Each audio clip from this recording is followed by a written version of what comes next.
എന്താ റിസൾട്ട്? കൈ മറയപ്പ് മാറി. ഓക്കെ. തൈറോയിഡ് മാറി. എന്താ റിസൾട്ട്? കാലുവേദന. എന്താ റിസൾട്ട്? കാലുവേദന. സാർ എന്താ റിസൾട്ട്? എന്താ റിസൾട്ട്? ശ്വാസം മുട്ട് മാറി. ഷുഗർ മാറി. Okay, good. എന്താ റിസൾട്ട്? കിതപ്പും കാൽമുട്ട് വേദനയും മാറി. എന്താ റിസൾട്ട്? എന്താ റിസൾട്ട്? കാൽവലി മാറി ഇടിച്ച്. എന്താ റിസൾട്ട്? പവർഫുൾ ആണ്. ഗുഡ്. എന്താ റിസൾട്ട്? ഗ്യാസ് ട്രബിൾ മാറി. വയറ് കുറഞ്ഞു. ഓക്കെ, എന്താ റിസൾട്ട്? കിടപ്പ് മാറി. വെയിറ്റ് കുറഞ്ഞു. ഓക്കെ, എന്താ റിസൾട്ട്?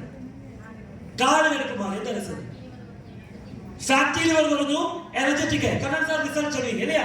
ഓക്കെ, എല്ലാ ഫാമിലി മൊത്തം മാഡം അറിയുന്ന എന്താ റിസൾട്ട്? ബാക്ക് പെയിൻ കുറഞ്ഞു. സാർ എനർജി സ്പീഡ് അധികം വെച്ച് സെബാസ്റ്റ്യൻ സാർ നടക്കാൻ പറ്റാത്ത അവസ്ഥയിൽ തിരിച്ചു വന്നു. ഇത്രയേ ഉള്ളൂ. പോഷകാഹാരം കഴിച്ച ഇവിടെയുള്ള വ്യക്തികൾ പറഞ്ഞ ഇതേ റിസൾട്ട് ഇന്ന് ഈ രോഗത്തിന് വേണ്ടിയിട്ടാണ് പല ലക്ഷം രൂപകൾ നമ്മൾ ചിലവാക്കുന്നതെങ്കിൽ അത് നിങ്ങൾക്ക് വീണ്ടും നിങ്ങളുടെ അക്കൗണ്ടിലോട്ട് ശേഖരിച്ചു വെക്കാൻ പറ്റുന്ന ഒരു ഉപായമാണ് ഹെയ്ലോൺ ഹെൽത്ത് കെയറിന്റെ ഓരോ പ്രോഡക്റ്റുകളും. ഓരോ വ്യക്തികൾക്കും വേണ്ടിയിട്ടാണ് ഈ പ്രോഡക്റ്റുകൾ ഡിസൈൻ ചെയ്തിട്ടുള്ളത്.